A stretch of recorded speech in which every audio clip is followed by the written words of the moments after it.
Hello friends, मैं doctor Abha Jain, director lifeline hospital and IVF centre Bhopal. आज एक बहुत ही इम्पॉर्टेंट टॉपिक पे डिस्कस करेंगे जो है ब्रेस्ट फीडिंग।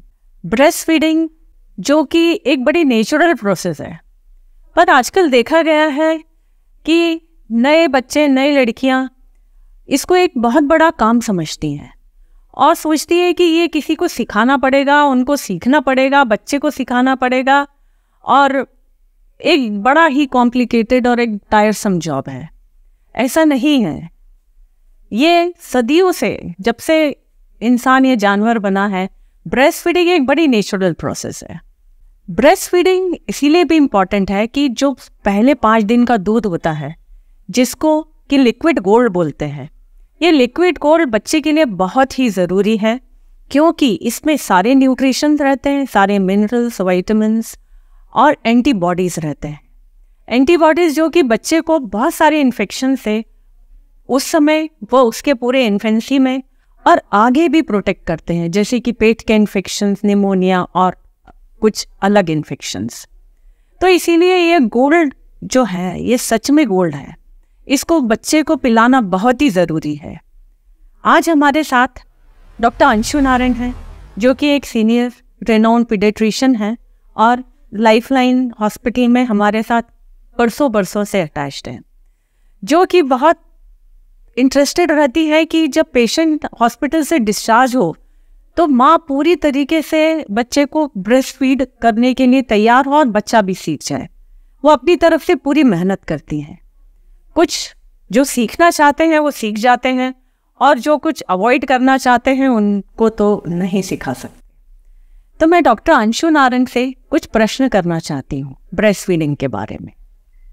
डॉक्टर अंशु जी, सफल ब्रेस्ट फीडिंग के लिए किन किन चीज़ों की आवश्यकता होती? इसमें सबसे ज़रूरी तो देखिए, क्योंकि ये माँ और बच्चे के बीच की बात है, तो माँ और बच्चे इन दोनों का आपसी जो तालमेल है वो बेहद ज़रूरी है, जिसमें 50% काम माँ का है और बाकी बच्चे का। बल्कि बच्चे का हिस्सा भी माँ के हिस्से में ही आता है, क्योंकि बच्चा एक तरह से माँ पे ही निर्भर रहता है अपनी पोजीशनिंग के लिए और बाकी चीज़ों के लिए। और अब इनमें मदर के लिए क्या क्या इम्पोर्टेंट है, तो सबसे ज़रूरी जो 2 बातें हैं कि उसका शारीरिक रूप से और मानसिक रूप से तनाव मुक्त रहना ज़रूरी है। अब शारीरिक तनाव से मुक्त रहने के लिए क्या ज़रूरी है, तो उसमें 3 इम्पॉर्टेंट फैक्टर्स हैं। सबसे तो पहला जो है उसका आहार, यानी उसकी डाइट को लेकर, दूसरा है आराम और तीसरा है उसका आवरण। हम एक एक बात इसकी डिटेल में बात करेंगे। जहाँ तक आहार की बात है, तो जच्चा को, यानी जो डिलीवर्ड मदर है, उसको बहुत पौष्टिक खाना मिलना ज़रूरी है।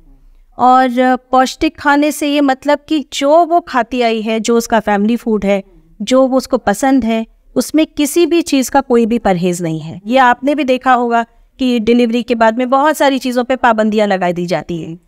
हर चीज़ों को तौला जाता है, ये चीज़ गर्म होगी, ये चीज़ ठंडी होगी। हमारे हिसाब से गर्म ठंडा कुछ नहीं होता, हाइजीनिक और पौष्टिक, ये 2 चीज़ें होती जी।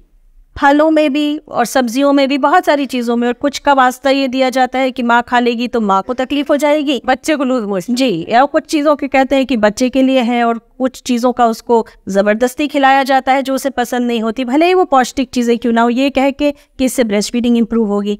जैसे दलिया है, ठीक है, अपने आप में एक बहुत स्वादिष्ट और बहुत पौष्टिक आहार है, लेकिन सिर्फ वही खिलाना या कुछ ही एक टाइप के फल देना, दूसरे ना देना, ये गलत है। ये कहकर कि बच्चे का फ़ायदा होगा, या अगर कुछ खा लिया तो नुकसान होगा, नहीं खाया तो फ़ायदा होगा, ये दोनों ही धारणाएं गलत हैं।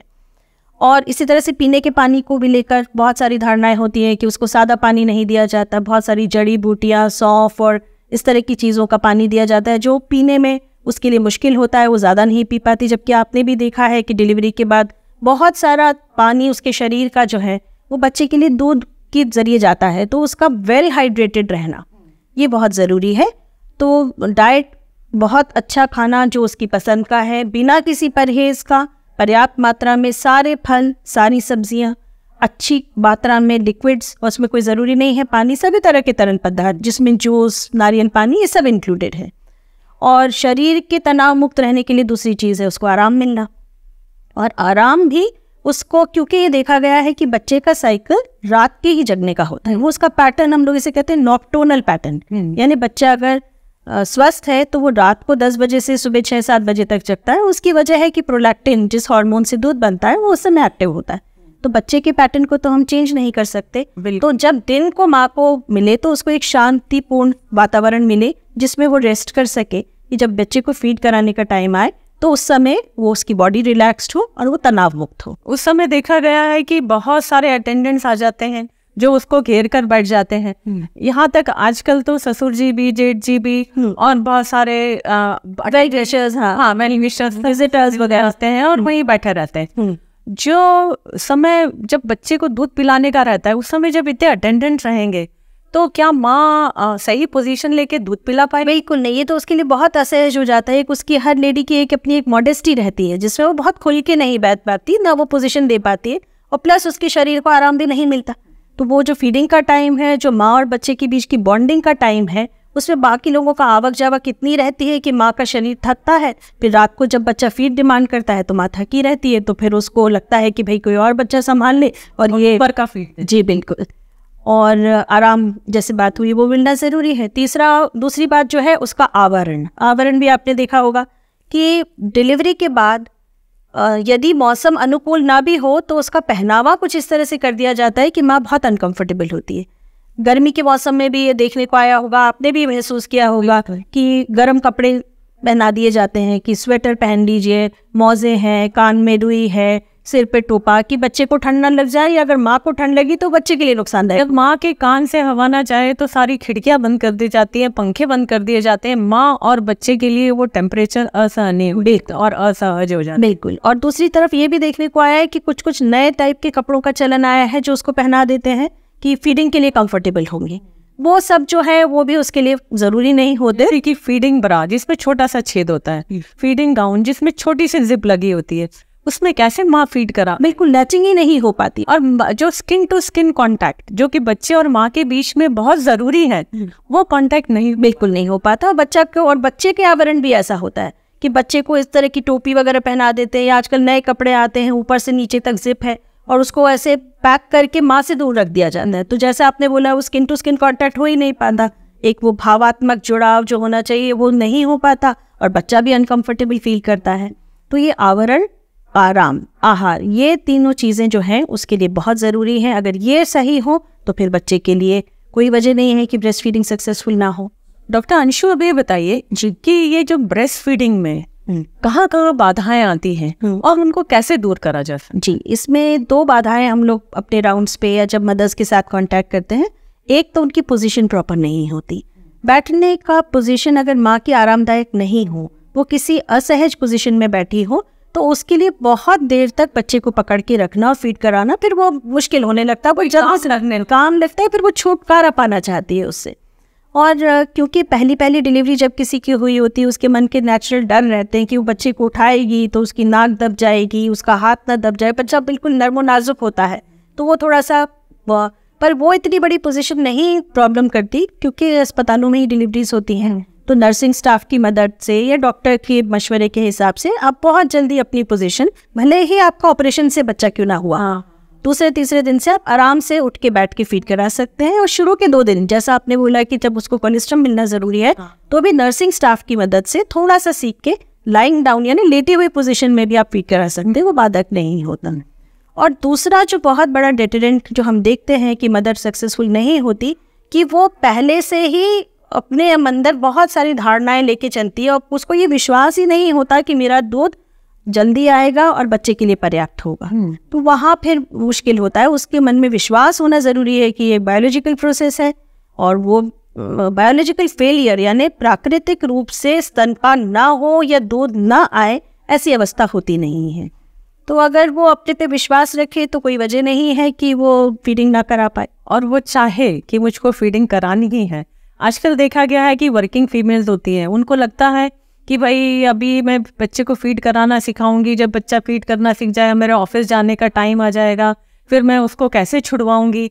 तो ये सब जो इनहिबिशन है, ये भी एक कारण होते हैं ब्रेस्ट फीडिंग ना सिखा पाने। हाँ, उसमें माँ ये सोचती है कि अगर मैं अपने दूध के साथ साथ थोड़ा ऊपर का दूध भी देती चलूँ तो शायद उसकी आदत दोनों की आदत रहेगी, जब मेरे को नौकरी पे जाना होगा तो फिर मुश्किल नहीं होगी। पर यहाँ पर 2 चीज़ें समझना अति आवश्यक है कि आजकल वर्किंग वूमेन है अगर, तो बहुत सारी जगहों पे, मेरे ख्याल से सारी जगहों पे मैटरनिटी लीव मिलती है, हाँ, जो 6 महीने की होती है।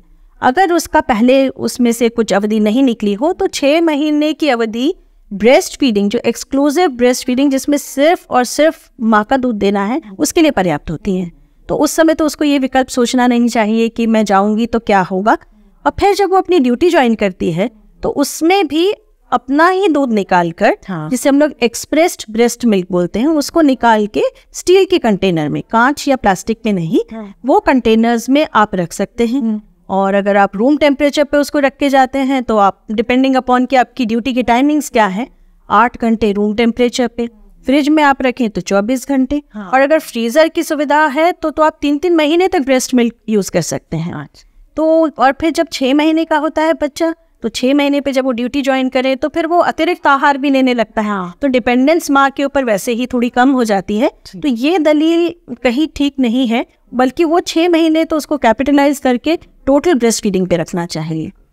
कभी माँ या उसके अटेंडेंट जी बोलते हैं कि भाई हमको तो ऐसा लग रहा है कि दूध पर्याप्त ही नहीं है, जी, तो ये बच्चे का पेट कैसे भरेगा, और वो ऊपर से फॉर्मूला मिल्क देना चाहते हैं, हाँ, क्या ये सही है?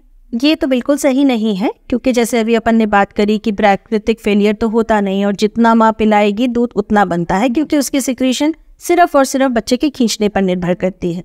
दूसरी चीज़, ये मन में डर आना कि दूध पर्याप्त नहीं है, जो कि वजह है अच्छा ना हो पाना स्तनपान का, ये पहले हमको ये सोचना चाहिए कि ये धारणाएं आती कैसे हैं। तो उसमें 2 तरीके की चीज़ें मन में रहती हैं, एक तो माँ से रिलेटेड और एक बच्चे से रिलेटेड। माँ के लिए ये कहा जाता है कि अगर माँ के स्तन का साइज छोटा है या निप्पल का साइज छोटा है तो बच्चा ढंग से पकड़ेगा नहीं। अगर ब्रेस्ट में भारीपन महसूस नहीं हो रहा होता तो लगता है दूध ही नहीं बन रहा है। फिर या एक बहुत ही गलत चीज़ है कि ब्रेस्ट को दबा के देखा जाता है, दबा के देखते हैं, उसमें से कुछ थोड़े से ड्रॉप्स दूध की आती हैं, कभी छोटी सी धार आती है, या ये सोचा जाता है कि एक तरफ से पिलाएं तो दूसरी तरफ से बहना चाहिए, या पूरा भारीपन लगना चाहिए, या फिर अगर माँ कुछ खाएगी, हाँ, कुछ पर्टिकुलर खाना खाएगी तो ही दूध बनेगा, या पिछले बच्चे में दूध नहीं आया था किसी कारणवश या नहीं पिला पा रहे थे तो इस बच्चे में भी यही चीज़ होगी। तो ये जो सारी धारणाएं हैं ये सिर्फ भ्रांतियां हैं, हाँ, क्योंकि ये तो प्राकृतिक रूप से प्रोलैक्टिन तो सिक्रीट होता ही है, उसमें किसी माँ में नहीं हो ऐसा नहीं होता। दूसरी चीज़, बच्चे से रिलेटेड ये जोड़ ली जाती है कि अगर बच्चा दूध पीने के बाद में 2 घंटे तक नहीं सोता, हाँ, या अगर वो उंगली चूसता रहता है, या दूध पीने के बाद में उसका पेट फूला हुआ नहीं दिख रहा, फ्लैट दिख रहा है, या उसने यूरिन मोशन सुसु पॉटी बार बार कर ली है तो शायद पेट में कुछ बचा ही नहीं तो बार बार भूख लग रही है, ये सारी धारणाएं मिथ्स हैं, जिसे हम कहते हैं भ्रांतियां हैं।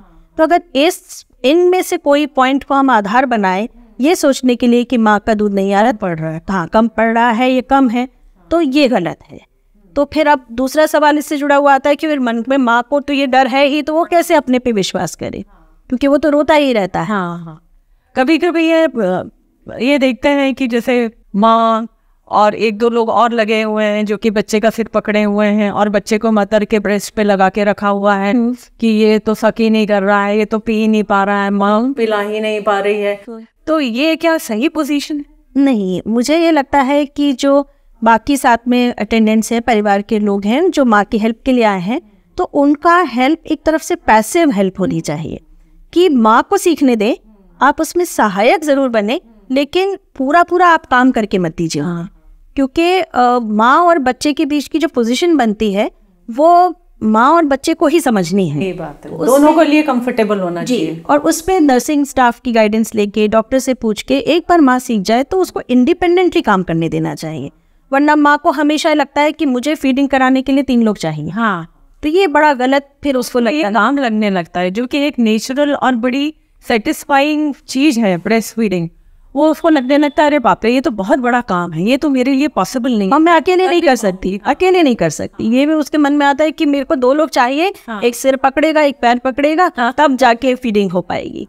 और ये आपने जो बोला कि दूध पर्याप्त नहीं होना, यहाँ पर शुरू के 2-3 दिन की तो बात नहीं, लेकिन 2-3 दिनों के बाद जब बच्चा नॉर्मली 6-7 डेज का हो जाता है, तो अगर उसने 24 घंटे की अवधि में 7 बार यूरिन किया है, मिनिमम 6 कहते हैं 6 बार उसने यूरिन किया है, तो इसका मतलब है कि माँ का दूध पर्याप्त आ रहा है। तो डे टू डे असेसमेंट के लिए जो माँ के मन में डर आता है कि दूध पूरा हुआ कि नहीं, कोई भी 24 घंटे की अवधि देखे, अगर उस बीच में बच्चे ने 6 बार पेशाब किया है तो फिर अपने मन में उसको विश्वास लाना जरूरी है कि दूध पूरा आ रहा है। बच्चे की रोने की वजह और हो सकती है।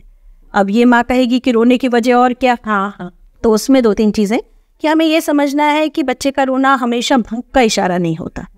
भूख एक इशारा जरूर है कि अपनी वो मांग के लिए है, पर वो उसकी रोने, उसके बिलखने से समझ में आ जाता है कि बच्चा बिल्कुल हाथ पांव पटक के रो रहा है, भूखा है। लेकिन कभी कभी ऐसा देखने में आता है कि रोया बच्चा और माँ ने थोड़ा सा पिलाया और वो चुप हो गया, तो वो इशारा सिर्फ एक इशारा होता है उसकी बाकी नीड्स को अटेंड करने का।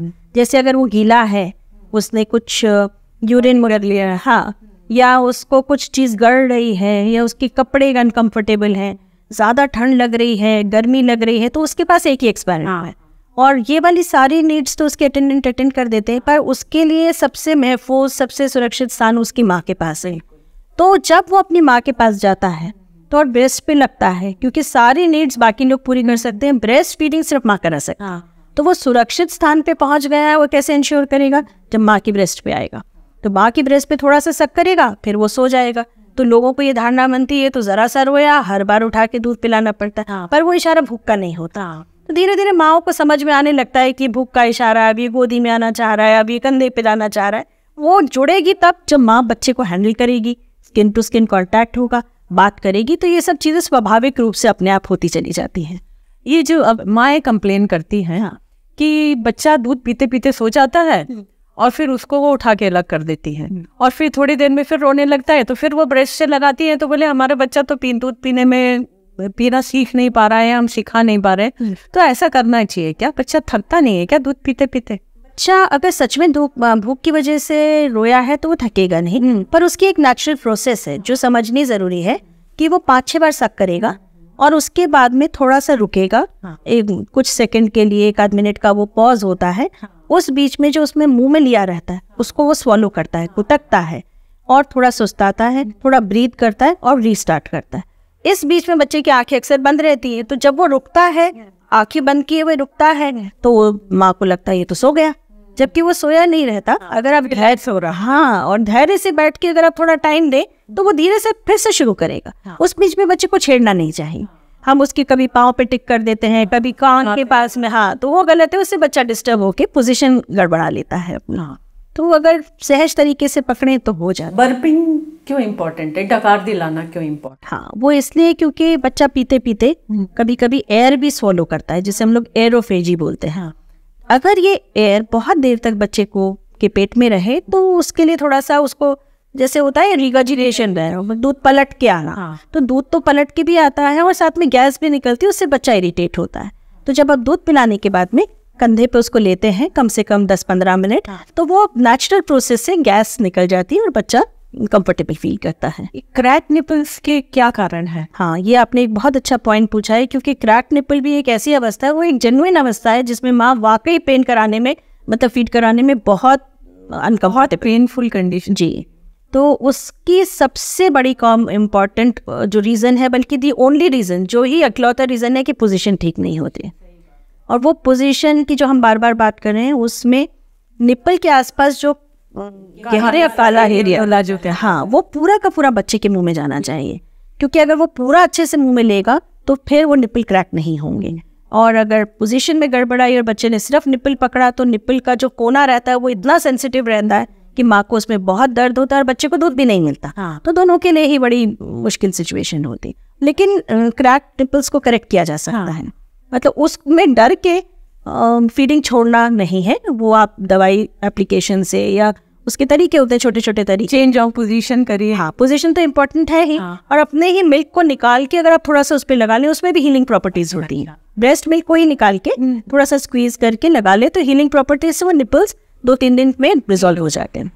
और डॉक्टर अंशु, ब्रेस्ट पंप का यूज किन परिस्थितियों में कर? एक तो यही है जिसमें जेन्युइन इंडिकेशन है कि अगर निपल्स क्रैक हुए हैं, क्योंकि अगर निपल क्रैक है या रिट्रैक्टेड निपल्स जिसकी अभी हमने बात करी, उस अवस्था में वाकई मदर नहीं पिला पाती और ब्रेस्ट उसकी भारी होने लगती है, जो उसके लिए भी तकलीफदायक होती है। तो जब तक वो हम करेक्ट करते हैं, सोर निपल्स या क्रैक निपल्स ठीक हो जाएं या रिट्रैक्टेड निपल ठीक हो जाए, तब तक हम उसका दूध निकाल के बच्चे को वंचित नहीं रखते, बच्चे को भी ब्रेस्ट मिल्क निकला हुआ दे सकते हैं। वो जो अवस्था है वो करेक्ट होने के बाद बच्चा फिर फीडिंग शुरू कर देता है।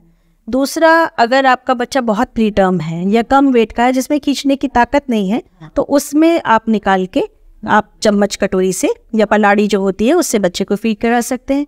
तीसरा, अगर किसी का बच्चा बीमार है और कहीं नर्सरी, हाँ, और वहाँ के लिए आपको भेजना है या माँ उसमें नहीं जा सकती नर्सरी में, वहाँ भिजवाने के लिए आप ब्रेस्ट मिल्क का निकालने के लिए पंप का इस्तेमाल करें। लेकिन खुद से बिना किसी डॉक्टर के कहे अपने हिसाब से करना वो रिकमेंडेड बिल्कुल नहीं है।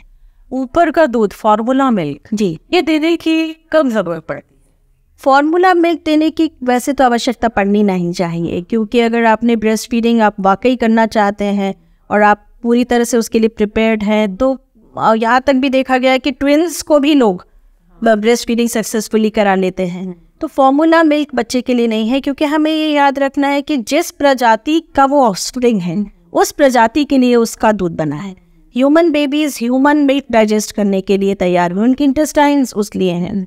एनिमल मिल्क चाहे वो हम डेयरी से लेकर आए या फॉर्मूला भी एक तरह से पाउडर्ड एनिमल मिल्क है ना, वो इंसान का दूध तो है नहीं, एनिमल मिल्क को ही पाउडर के फॉर्म में दिया है।